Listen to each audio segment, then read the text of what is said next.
أيها الناس، اتقوا الله تعالى واعلموا أننا في زمان قل فيه العلماء وكثر فيه الدخلاء على العلم، كثر فيه المتعالمون،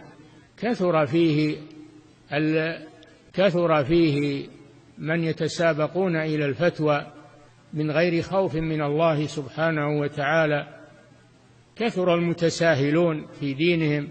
فعلينا أن نمسك بديننا ولا نضعه في مواضع الخطر، أن نتمسك به ولا نضعه في مواضع الخطر. لا نقول هذا في ذمة فلان وهذا في ذمة، هو في ذمتك أنت، ما هو في ذمة فلان.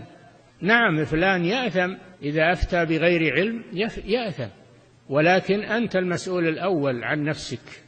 فاتقوا الله عباد الله في هذا الأمر الخطير لدينكم ودنياكم. يقولون صلاة الجماعة فيها خلاف، صلوا في بيوتكم. هل هذا يبرئ ذمتك؟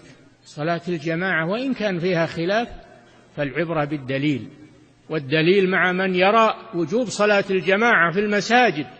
قال عبد الله بن مسعود رضي الله عنه: من سره أن يلقى الله غدا مسلما فليحافظ على هذه الصلوات حيث ينادى بها، فإنهن من سنن الهدى، فإن الله شرع لنبيكم سنن الهدى وإنهن من سنن الهدى، ولو أنكم صليتم في بيوتكم كما يصلي هذا المتخلف في بيته لتركتم سنة نبيكم.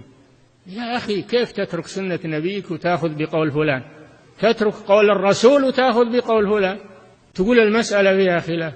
ولو أنكم تركتم سنة نبيكم لضللتم، ولقد رأيتنا وما يتخلف عنها إلا منافق معلوم النفاق، ولقد كان الرجل يؤتى به يهادى بين الرجلين حتى يقام في الصف. رواه مسلم وغيره.